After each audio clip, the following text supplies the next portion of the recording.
آج روٹی پکی پکائی آپ کو مل گئی ہے اور آپ ملک کے اندر ڈاکٹر تو بڑھیا بنے ہوئے ہیں، لیکن ڈاکٹر صاحب نہیں جانتے کہ حضرت شیخ الہند مولانا محمود حسن یہیں سے پڑھ کر کے نکلے تھے، جن کو مسٹر مسٹن یہ کہا کرتا تھا کہ اگر شیخ الہند کو جلا کر راکھ کر دیا جائے تو اس کی راکھ سے بھی انگریز کی دشمنی کی بو آئے گی۔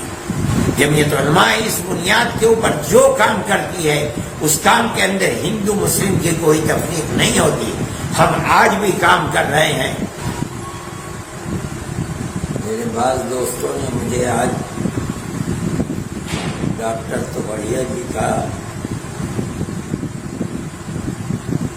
یہ پریس کانفرنس بھیجی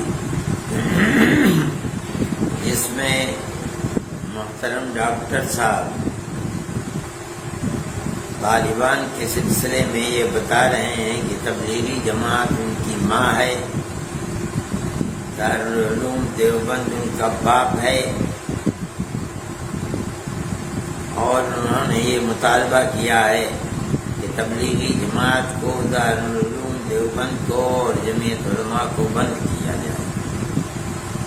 یہ نہیں انہوں نے بتایا کہ جمعیت علماء ہند سے طالبان کا رشتہ کیا ہے، آیا جمعیت علماء ہند ان کا چچا ہے، تایا ہے، ماموں ہے، خالو ہے، کون ہے، یہ نہیں بتایا۔ لیکن مجھے حیرت ہوئی کہ طالبان کو تبلیغی جماعت سے جوڑا گیا۔ تبلیغی جماعت تو ایک ایسی جماعت ہے جو ایسی دھارمک جماعت ہے کہ وہ اگر کوئی کام کر رہے ہیں تو جو بات بتاتے ہیں وہ زمین کے نیچے کی ہوتی ہے کہ موت کے بعد تجھے کس چیز کا جواب دینا ہوگا اور تو اپنے قبر کے اندر کس طرح چین اور سکون سے رہ سکے گا، اور یا آسمان کے اوپر کی بات بتاتے ہیں کہ موت کے بعد تو کس طرح جنت میں پہنچ سکتا ہے اور کس طرح جہنم سے بچ سکتا ہے۔ باقی اس کے علاوہ انہیں کچھ بھی پتہ نہیں دنیا میں کیا ہو رہا ہے، اور نہ وہ اپنے آپ کو دنیا کے جھگڑے میں ڈالتے ہیں۔ طالبان سے ان کا رشتہ اور سنبندھ کیسے جوڑ دیا ڈاکٹر صاحب نے، مجھے حیرت ہوئی۔ دوسری بات یہ ہے کہ دارالعلوم دیوبند کو یہ کہتے ہیں کہ بند کر دیا جائے۔ میں یہ یقین کرتا ہوں کہ دارالعلوم دیوبند کی تاریخ سے ڈاکٹر صاحب بالکل ناواقف ہیں، انہیں کچھ پتہ نہیں ہے۔ میں بتاتا ہوں کہ دارالعلوم دیوبند تو سن 1866 میں جب بنا ہے، جب 1857 کا جہاد جس میں ہندو اور مسلمان دونوں شریک تھے اس میں ناکامی ہو گئی، اور خاص طور پر جو مسلمانوں کے مجاہد تھے اور جنگ کر رہے تھے غلامی کے خلاف، ان کو چن چن کر دلی کے اندر پھانسی دے دی گئی۔ 33,000 علماء کو دلی کے اندر قتل کیا گیا، اور لال قلعے سے لے کر کے جامع مسجد تک جو درخت تھے ان پر ان کو لٹکا دیا گیا۔ اس کے بعد دارالعلوم دیوبند کو بنایا گیا۔ دارالعلوم دیوبند کے بڑے بڑے سپوتوں نے لوہا لیا ہے انگریزی حکومت کا۔ ڈاکٹر صاحب نہیں جانتے کہ حضرت شیخ الہند مولانا محمود حسن یہیں سے پڑھ کر کے نکلے تھے، جن کو مسٹر مسٹن یہ کہا کرتا تھا کہ اگر شیخ الہند کو جلا کر راکھ کر دیا جائے تو اس کی راکھ سے بھی انگریز کی دشمنی کی بو آئے گی۔ وہ آدمی ایسا ہے کہ جو مالٹا کی جیل تک پہنچ گیا اور انگریز نے گرفتار کر کے ان کو 7 سمندر پار وہاں بھیج دیا۔ مالٹا کی جیل کے اندر شیخ الہند گئے اور 4 سال رہے۔ وہ دارالعلوم دیوبند سے پیدا ہوئے تھے۔ مالٹا کی جیل میں مولانا عزیر گل گئے، وہ دارالعلوم دیوبند سے پیدا ہوئے تھے۔ حکیم نصرت حسین غازی پور کے تھے، وہ گئے، وہ دارالعلوم دیوبند کے طالب علم تھے، اور ایسے طالب علم تھے کہ وہ وہیں مر گئے اور وہیں ان کی قبر ہے مالٹا کے اندر۔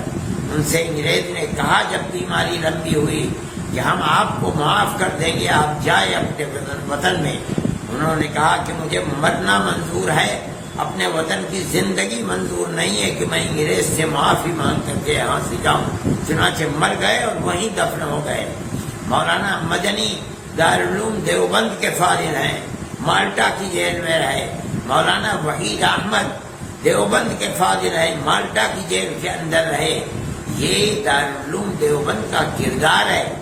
دارالعلوم دیوبند نے جن لوگوں کو پیدا کیا ہے انہوں نے ملک کی آزادی کے لیے اپنے آپ کو قربان کر دیا ہے۔ میں ڈاکٹر صاحب سے پوچھتا ہوں کہ آپ دارالعلوم دیوبند کو بند کرانا چاہتے ہو، یہ تو بتاؤ کہ آپ نے اس ملک کی آزادی کے لیے اور انگریز کی غلامی کی زنجیروں کو توڑنے کے لیے کیا کردار ادا کیا ہے، اور آپ کے پوروجوں نے کیا کردار ادا کیا ہے۔ زبان کی لپالپی تو بہت ہے۔ میں یہ سمجھتا ہوں کہ آپ کو یہ سمجھنا تو چاہیے، تاریخ کے اوراق کو، ورقوں کو پلٹنا تو چاہیے۔ آپ یہ تو دیکھیں کہ جن لوگوں نے ملک کی آزادی کے لیے اپنے آپ کو قربان کر دیا، 9-10 سال جیلوں کے اندر رہے۔ مولانا مدنی سہارنپور کی جیل میں رہے، مالٹا کی جیل میں رہے، مراد آباد کی جیل میں رہے، بریلی کی جیل میں رہے، نینی جیل الہ آباد میں رہے، سابرمتی جیل میں رہے، مولانا حفظ الرحمان جیلوں میں رہے۔ یہ سب کون تھے؟ کہ وہی تھے جن کو دارالعلوم دیوبند نے پیدا کیا تھا۔ آپ کوئی مثال پیش کریں، آپ یہ بتائیں کہ آپ نے کیا ملک کی آزادی کے لیے قربانی دی ہے۔ آزاد ملک آپ کو مل گیا اور آپ کو آگے بڑھا دیا گیا، آپ آگے بڑھ کر کے یہ بات کر رہے ہیں، مگر یہ بات حقیقت کے خلاف ہے۔ جمعیت علماء ہند، آپ نے یہ نہیں بتایا کہ طالبان کا رشتہ جمعیت علماء ہند سے کیا ہے۔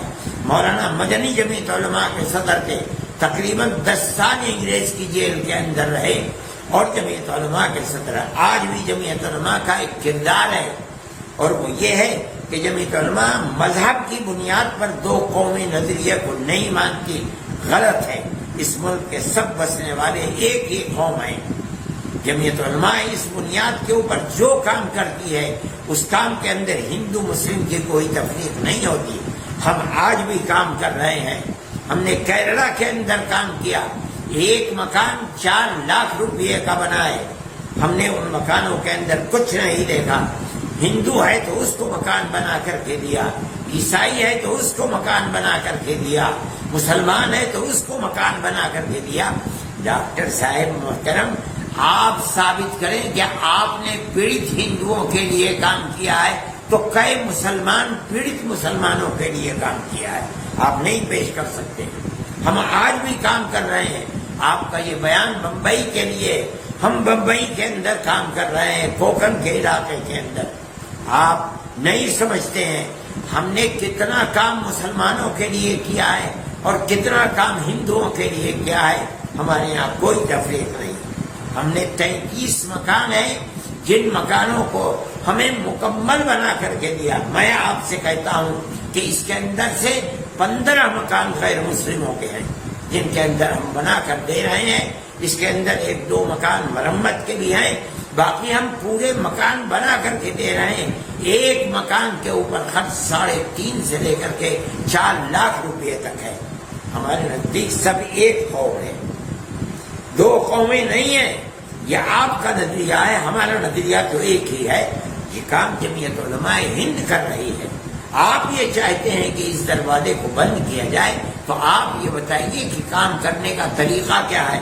آپ مجھے یہ بتائیے اور آپ میڈیا کے اندر بولیے کہ آپ نے کتنے کام کیے ہیں جس کے اندر پریشان حال اور پیڑت ہندوؤں کی آپ نے مدد کی ہے تو مسلمانوں کی بھی مدد کیا، آپ بتائیں، پھر اس کے بعد کہیں کہ جمعیت علماء کے دروازے کو بند کر دیا جائے۔ میں یہ سمجھتا ہوں کہ آپ کو تاریخ پڑھنی چاہیے، سمجھنی چاہیے۔ سب کو ایک ہی لاٹھی سے نہیں یہاں کہا جا سکتا۔ آپ جو بات کہیں، آپ ایک ذمہ دار آدمی ہیں، اس کے بعد آپ یہ بات کہیں۔ جن چیزوں کو، جن اداروں کو آپ بند کرنا چاہتے ہیں، یہ ادارے تو ہندوستان کی جان ہیں اور صحیح رخ کو پیش کر رہے ہیں۔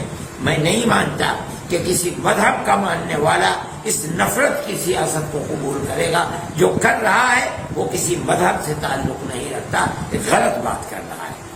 میں یہ سمجھتا ہوں کہ آپ کو سمجھ بوجھ کر بات کرنی چاہیے، غلط بات اپنی زبان سے نہ نکالنی چاہیے۔ میرے دل میں آپ کی قدر ہے، آپ ایک محترم آدمی ہیں۔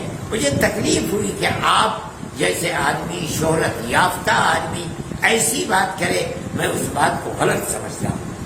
میں نے آپ کا ایک دوسرا ویڈیو بھی سنا تھا، ایک صاحب نے مجھے سکھلایا، جب موہن بھاگوت جی نے آسام کے اندر یہ کہا کہ ملک کے اندر کوئی تفریق نہیں ہے، ہندو اور مسلمان سب ایک دوسرے سے ملے ہوئے ہیں، ان کے رگوں کے اندر جو خون دوڑ رہا ہے وہ ایک ہی خون ہے، کوئی تفریق نہیں ہے۔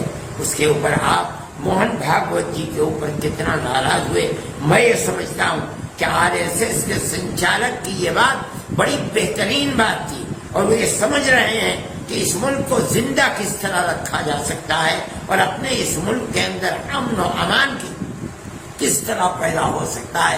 آپ نے ان کی ذات کے اوپر بھی کیچڑ اچھالی ہے۔ میں یہ سمجھتا ہوں کہ آپ کی یہ بات غلط ہے، اور جس رخ پر آپ چل رہے ہیں وہ رخ غلط ہے۔